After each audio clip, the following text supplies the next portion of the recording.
We're going to roll along into our next media availability. We're now joined by Matt Kenseth, driver of the number 20 Toyota for Joe Gibbs Racing. Matt has 3 wins here at Las Vegas, which are second most in track history, and coming off of a third-place finish last weekend at Atlanta, another intermediate track. Kind of talk about that momentum you have going into this weekend. Yeah, I mean, I've always liked coming here to Las Vegas. We ran pretty well last year. We finished very poorly, but we ran pretty well. So tested here in January. Not sure how much we learned, but it never hurts. So looking forward to getting out there today with this reduced downforce and see what it's like here. All right, we're going to open the floor to questions. Please raise your hand, state your name and affiliation. We'll start over here with Woody.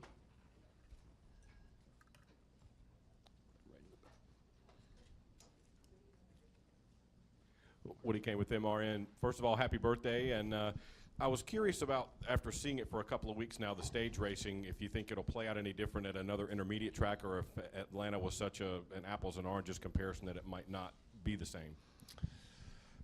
Well, the real answer is I just don't know. I mean, obviously Daytona is very unique. Atlanta, I think I was a lap down for both the stages, so I wasn't really a factor or really part of that.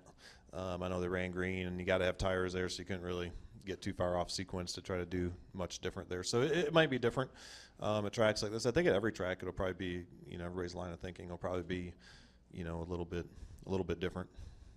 We'll move to the middle here for Mark.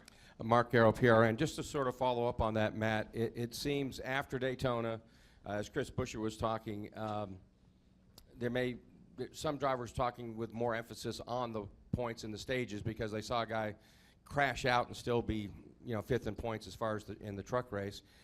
And last week at Atlanta in stage 2, there was a lot of talk among the crew chiefs to the drivers. One was for a battle for 10th, like get up there, you got one spot, and we get a point. Another was, I think, for 3rd or 4th. Are these points going to be more valuable than, or are you seeing them to be more valuable than when you started the process or first looked at this segment racing? Well, I think they're always valuable, especially since they're kind of rewarding the top 10 in points after 26 weeks. Obviously, you want to collect every single point that you can collect, but like I said, I wasn't part of either one of those because we were lapped down from our speeding penalty and weren't back in there at that time. I think you want to be aware of where you are on laps, and obviously you're racing people hard to get those spots at the segments as well as the end of the race, but it's not as, I wish it was as easy as your crew chief saying, hey, you need 3 more spots and you're gonna get that point. Oh, okay, I'll just go past those guys. And I wasn't planning on it. I was happy here, but so I mean, man, it's so competitive. As you look down the lap times each and every week, you can see all the cars are so close to the same speed. It's just not that easy. So everybody's racing as hard as they can, but yeah, for sure the points and the your running order after those 2 segments are more important than ever. We'll move to the left here to Joe. Joe Manzer, FoxSports.com. Matt, I know the first couple of races haven't gone the way Joe Gibbs Racing would have liked. Any ideas why you guys as a company have gone off to a little bit of a slow start? And then also, if you could comment on the speeding penalties at Atlanta, and are you concerned about the extra timing lines here as well? Well, I mean, man, you're only 2 weeks in, and really it's hard to count Daytona. I mean, everybody, it's so easy to get caught up in a wreck there, and like our wreck at Daytona, we don't have anything to do with that. We're just in the wrong place at the wrong time, so there's just nothing you can do about that. I don't put a lot of stock in where you leave in the point standings after Daytona. I just never have, because it doesn't really have much to do with the rest of the season. Last week, and I don't know, Denny had mechanical failure. Not sure about Kyle. I thought we ran pretty well, really, the whole day. We just had those speeding penalties.